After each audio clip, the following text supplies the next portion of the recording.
কৃষ্ণকালী মায়ের জয়, জয় শ্যামা মায়ের জয়, জয় মঙ্গলা মায়ের জয়। তো দেখো আবার একটা নতুন ভিডিও নিয়ে চলে এসেছি।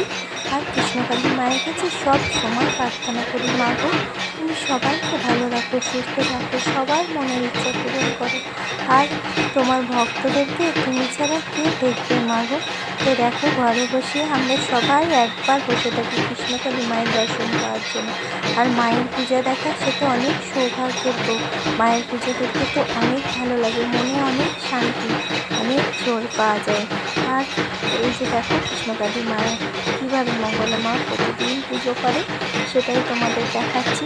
আর মা প্রত্যেক দিন কৃষ্ণকালী মাকে মুছিয়ে দেওয়া, নতুন শাড়ি পরিয়ে দেওয়া, নতুনভাবে সাজিয়ে দেওয়া। মা যে সাজলে করে আরও রাজরানী লাগবে, মা এমনিতেই রাজরানী। আর ভক্তের দেওয়া সমস্ত লাল জবা ফুল মায়ের চরণে যখন পড়ে মা যেন রক্তে লাল হয়ে ওঠে, রক্ত জবাতে আরও সুন্দর লাগে মাকে।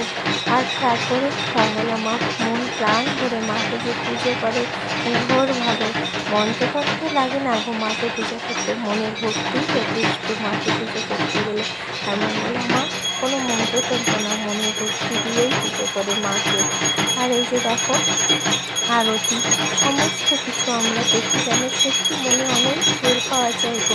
এখনকার যুগে কেউ কাউকে দেখে না, কিন্তু সবার ভরসার জায়গা একটা কৃষ্ণকালী মায়ের কাছে গেলে ঠিক বিপদমুক্ত মা করে দেবে। সেই ভরসাটাই তো অনেক গো, মানুষের তো একটা ভরসা লাগে, সেটা নাই কৃষ্ণকালী মায়ের মন্দিরে বা অন্য মায়ের মন্দিরে, যেখানে তুমি মন প্রাণ করে মাকে ডাকবে।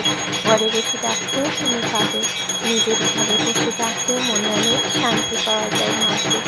সত্যি মন থেকে একবার কৃষ্ণকালী মাকে ডেকে দেখো, ঠিক তার মনে একটা জোর পাবেই পাবে, অনেক জোর পাওয়া যায়।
বন্ধুরা মায়ের এই পুজো দেখলে মন প্রাণ ভরে মায়ের কাছে প্রার্থনা জানায়, মা ঠিক সুন্দর রূপ, আর মা যে দয়াময়ী কৃপাময়ী, সবাই ভালো থাকে। জয় কৃষ্ণকালী মা।